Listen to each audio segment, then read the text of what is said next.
The third question to ask yourself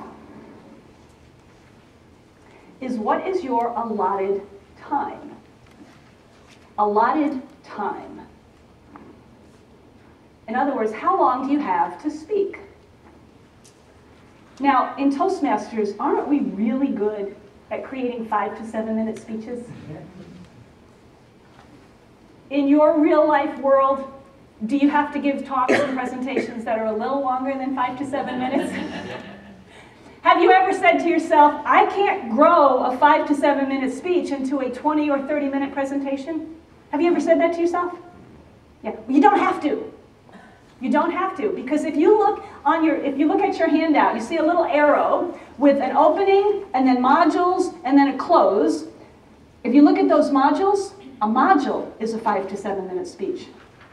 So you don't need to grow a speech to 30 minutes, you just need to lump a few of them together. Now, of course, they need to be related to each other.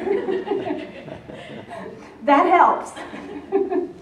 But the beauty of this is that, for example, if you need to speak for, say, 30 minutes, my rule of thumb is that if you spend 10 minutes on a module, 10 minutes on a point, you can get 10 minutes, you can get 1 point for every 10 minutes. So if you're speaking for 30 minutes, you can plan on about 3 modules, or 3 chunks, or 3 sections, or 3, throw out, I don't know, now I need a thesaurus.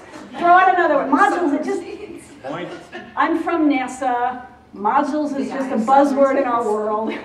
Just, I think engine, module, unit sections, you get the picture. So if you've got your timeline, say 30 minutes, you know that, rule of thumb, take 10 minutes per point. Now they've given me an hour, not quite an hour, about 45 minutes. How many points can I get in? 4. 4? 5 maybe. 5 maybe, I'm shooting for 5. I'm going to kind of condense it a little bit. Certainly in a 1 hour presentation, even if you speak for an hour and 15 minutes, don't go more than 5. Your audience just can't absorb it. But there's your rule of thumb now for your Toastmaster speeches, your manual speeches. I've often heard many speakers get up and say, for a 7-minute speech, I learned 3 lessons when this happened. Da, da, da, da, da. And you think 7 minutes, that's not enough time to develop 3 thoughts. Pick one. Pick one. So you can put your modules together to fill your time frame. And your modules are 1 point apiece, perhaps 7 to 10 minutes apiece. Alrighty. That was a revelation to me when I figured that out.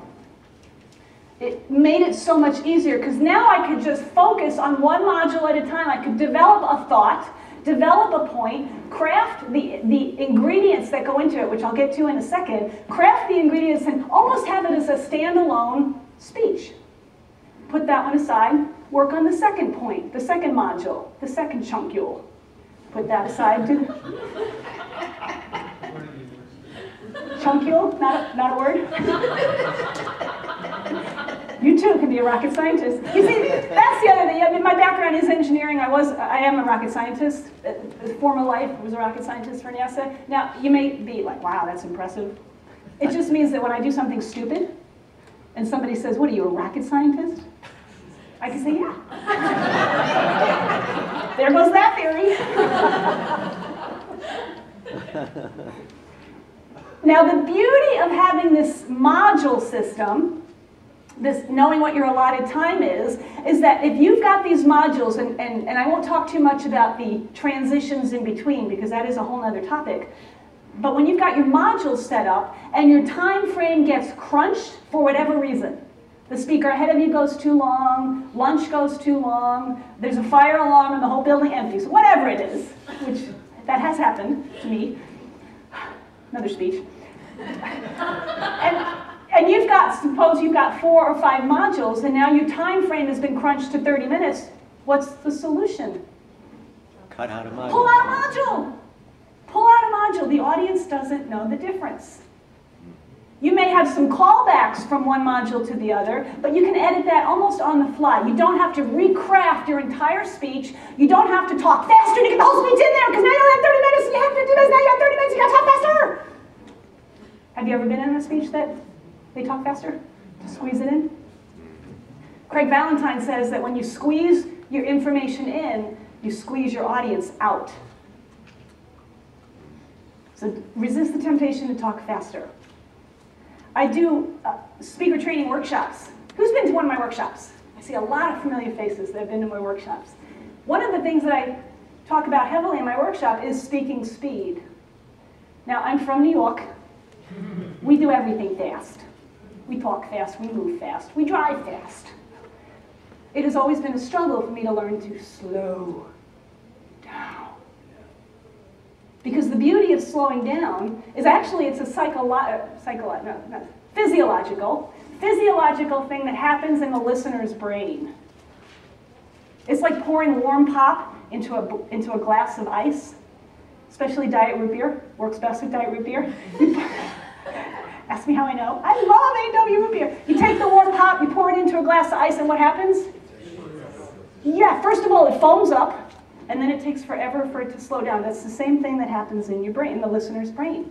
You pour words in, it's like your brain on pop. You pour words into the brain, and your brain, it starts to expand the words coming in, and no more words can come in because your brain is having this little conversation with the words that just came in.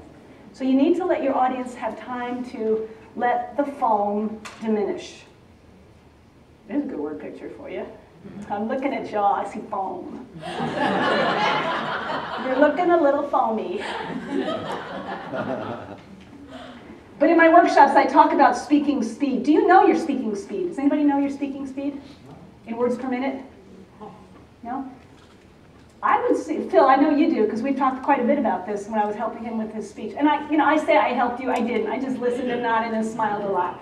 I didn't help you at all. All his speech was that not a wonderful speech to me? Yes, it was glorious, thank you. Mike, you have a question? No, answer. What was my question? Do you know your speaking speed? What is your speaking speed? 125 with gusts to 210. 125 with gusts of 210. Very good. I like that. Phil, do you know what yours is? 150 unless I'm trying to bring it down. 150 unless you consciously try to bring it down. Gail?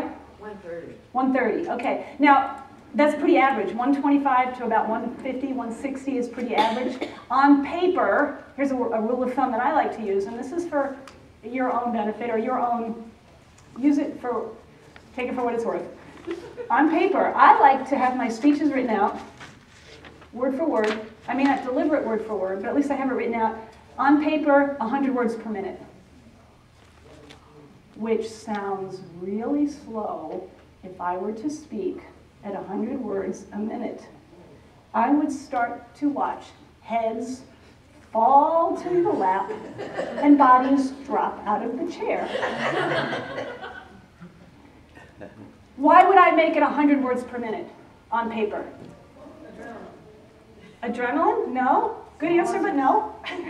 Pete? Laughter. Room for laughter? What else? Dramatic pause. Not just dramatic pause, because sometimes dramatic pause is not quite what I want, but it goes back to the foam reduction. Oh, I like that term. It goes back to foam reduction.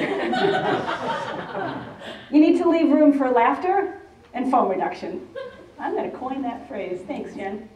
Well, I'll let you use it. I will give you all the credit for foam reduction. So know what your allotted time is.